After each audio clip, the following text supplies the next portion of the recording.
ह्यूमानों ने हमेशा खतरे से निपटने के लिए एक ही तरीका अपनाया है। जब कोई जगह बहुत हॉस्टाइल, बहुत रिमोट या फिर उसमें जिंदा रहना बहुत महंगा हो जाता है, तो हम इंसान भेजना बंद कर देते हैं और मशीनें भेजना शुरू कर देते हैं। आज अंडरग्राउंड माइंस उन इलाकों में ऑटोनोमसली चलती हैं जहां पहले मजदूरों की जान खतरे में रहती थी। रोबोटिक सिस्टम्स न्यूक्लियर रिएक्टर्स के कोर की जांच करते हैं, जहां रेडिएशन कुछ ही मिनट्सों में इंसान के टिश्यूज को तबाह कर देगा।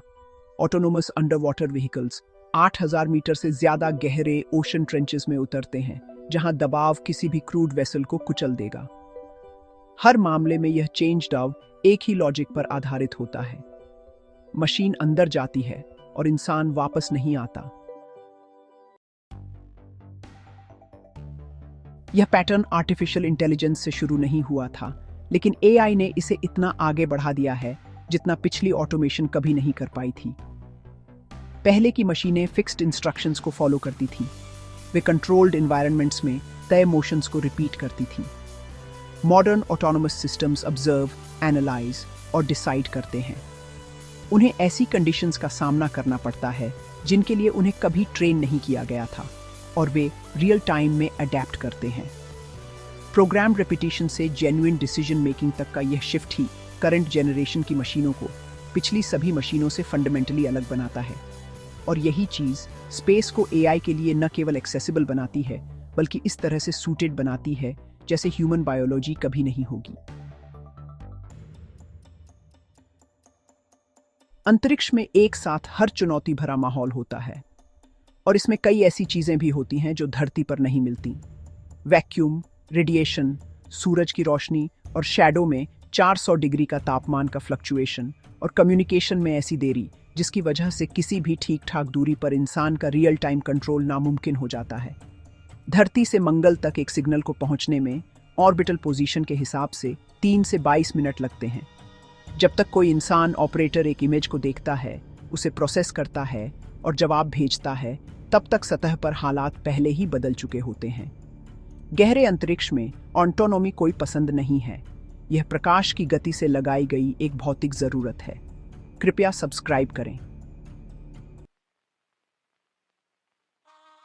नासा का परसिवरेंस रोवर मंगल ग्रह पर 80% समय तक खुद ही ऑटोनोमसली चलता है। रोवर टेरेन इमेजेस लेता है, ऑन बोर्ड प्रोसेसिंग से खतरों को पहचानता है और पृथ्वी से निर्देशों का इंतजार किए बिना ही उनके फोरों ओर नेविगेट करता है। ये ऐसी जमीन पर चलता है जिसे किसी इंसान ने नहीं देखा, ऐसे फैसले लेता है जो किसी इंसान ने निर्देशित नहीं किए, ऐसे माहौल में जहां कोई इंसान असाधारण इंफ्रास्ट्रक्चर के बिना सरवाइव नहीं कर सकता। ये कोई प्रदर्शन प्रोजेक्ट नहीं है, ये वर्तमान ऑपरेशनल स्टैंडर्ड है, और ये सिर्फ एक शुरुआत है कि आने वाले सालों में ऑटोनोमस सिस्टम पूरे 100 मंडल में क्या करेंगे। मिशंस की अगली जनरेशन भी इसी दिशा में आगे बढ़ रही है।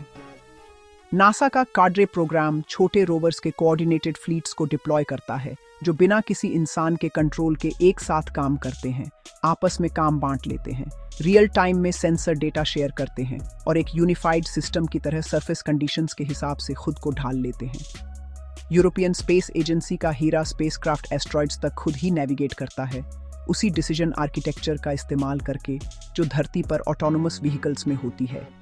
सेंसर डेटा से एनवायरमेंटल मॉडल्स बनाता है और उन पर इंडिपेंडेंटली काम करता है।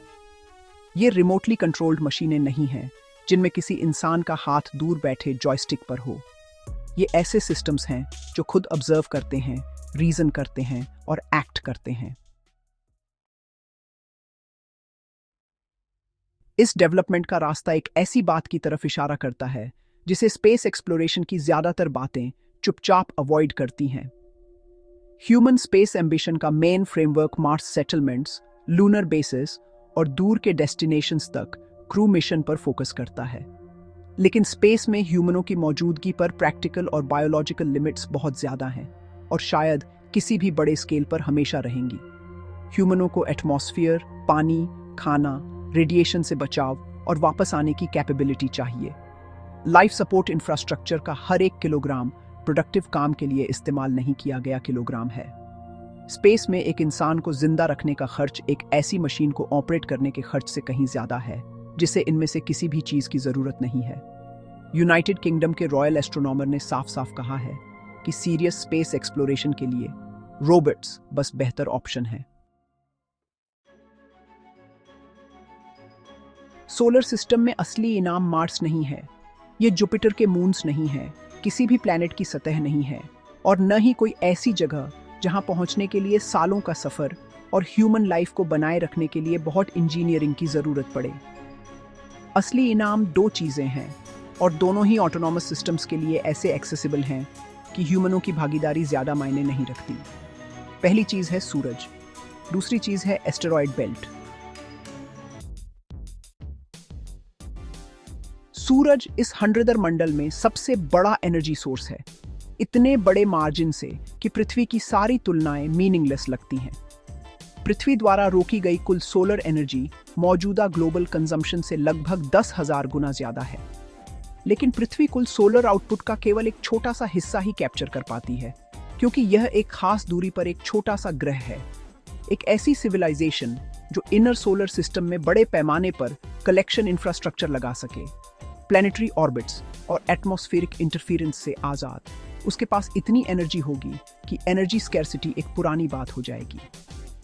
एआई सिस्टम्स को उस इंफ्रास्ट्रक्चर को बनाने और मेंटेन करने के लिए प्रेशराइज्ड हैबिटेट्स या बायोलॉजिकल सपोर्ट की जरूरत नहीं होती। उन्हें पावर, मटेरियल्स और ऑटोनोमस तरीके से लंबे समय तक स्वतंत्र रूप से काम करने के लिए पर्याप्त ऑटोनॉमी चाहिए। ये त्रियों चीजें कुछ दशकों में हासिल की जा सकती हैं।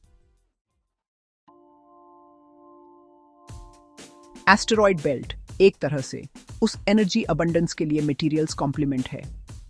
अर्थ की सरफेस पर rare earth elements, platinum group metals, nickel, cobalt और आयरन फाइनाइट क्वांटिटीज में और अनइवनली डिस्ट्रीब्यूटेड हैं। हर एडवांस टेक्नोलॉजी इन मटेरियल्स पर डिपेंड करती है। इलेक्ट्रिक व्हीकल बैटरीज को कोबाल्ट और लिथियम चाहिए। सेमीकंडक्टर फैब्रिकेशन के लिए रेयर अर्थ्स चाहिए, जो अर्थ की क्रस्ट में बहुत कम कॉन्सेंट्रेशन में मिलते हैं। इनफाइनाइट सप्लाईज से लगी लिमिटेशंस टेक्नोलॉजिकल डेवलपमेंट की पेस और डायरेक्शन को इस तरह से शेप करती हैं, जो शायद ही कभी विजिबल होती हैं, पर हमेशा मौजूद रहती हैं। एस्टेरॉयड बेल्ट में यही मटेरियल्स इतनी क्वांटिटीज में हैं जो सिर्फ अर्थबाउंड रिजर्व से ज्यादा नहीं हैं, वे स्केल में बिल्कुल अलग हैं। एक सिंगल मेटालिक एस्टेरॉयड जिसका नाम 16 साइके है, उसमें लोहा, निकल और कीमती धातुएं होने का अनुमान है। इन सब का कुल मूल्य सैकड़ों क्विंटल डॉलर में मापा गया है। उस मटेरियल तक पहुंचने के लिए किसी एटमॉस्फेयर को पार करने की जरूरत नहीं है, किसी गहरे ग्रेविटी वेल से बचने की जरूरत नहीं है और किसी इकोसिस्टम को नुकसान पहुंचाने की जरूरत नहीं है। एस्टेरॉयड पहले से ही अंतरिक्ष में है, उन्हें बस उन तक पहुंचने, उनकी सतह को प्रोसेस करने और निकाले गए मटेरियल को वापस लाने की कैपेबिलिटी चाहिए। उस कैपेबिलिटी के लिए ह्यूमनी हाथों की जरूरत नहीं है। एस्ट्रोफोर्स ने अपना पहला एस्टेरॉयड सर्वे स्पेसक्राफ्ट 2025 की शुरुआत में लॉन्च किया था। एस्टेरॉयड माइनिंग कॉरपोरेशन एक 6 पैरों वाला रोबोट बना रहा है, जिसे माइक्रोग्रेविटी में अनियमित सरफेसों पर चलने के लिए डिजाइन किया गया है। ये शुरुआती कदम है, लेकिन वे जिन इंजीनियरिंग प्रॉब्लम्स को सॉल्व कर रहे हैं, वे ठीक वही हैं जो मौजूदा स्थिति और full scale autonomous resource extraction के बीच खड़ी हैं। जब ऑटोनॉमस सिस्टम बड़े पैमाने पर 100 ऊर्जा को हार्वेस्ट कर सकते हैं और ह्यूमनी दखल के बिना एस्टेरॉयड बेल्ट के मटेरियल्स निकालते हैं, तो इंडस्ट्रियल सभ्यता की फाउंडेशनल कंस्ट्रेंट्स हमेशा के लिए बदल जाती हैं। रेयर अर्थ बॉटलनेक्स, जो अभी बैटरी प्रोडक्शन, सेमीकंडक्टर मैन्युफैक्चरिंग और स्पेसक्राफ्ट कंस्ट्रक्शन को लिमिट करते हैं, आइडेंटिफाइड सॉल्यूशंस के साथ इंजीनियरिंग प्रॉब्लम्स बन जाते हैं, बजाय जियोलॉजिकल लिमिट्स के जिनका कोई वर्क अराउंड नहीं है। उन मटेरियल्स को प्रोसेस और ट्रांसपोर्ट करने के लिए ज़रूरी एनर्जी इफेक्टिवली अनलिमिटेड हो जाती है। माइंस, ओशन ट्रेंचेस और न्यूक्लियर फैसिलिटीज़ में स्थापित पैटर्न हमें पहले से ही बताता है कि यह ट्रांजिशन कैसे काम करता है। मशीन्स हॉस्टाइल एनवायरनमेंट में एंटर करती हैं, इंसान दूर से मॉनिटर करते हैं। समय के साथ मशीन्स ज़्यादा काम करती हैं और दूरी बढ़ती जाती है। सोलर सिस्टम अगला हॉस्टाइल एनवायरनमेंट है और मशीन्स पहले से ही वहाँ हैं, पहले से ही डिसाइड कर रही हैं, पहले से ही उस टेरिटरी में जा रही हैं जो हमारे पूर्वजों ने कभी नहीं सोचा था। जब उन्होंने पहली बार कुछ एटमॉस्फेयर से बाहर जाते हुए और गायब होते हुए देखा था। कृपया लाइक और सब्सक्राइब करें। देखने के लिए धन्यवाद।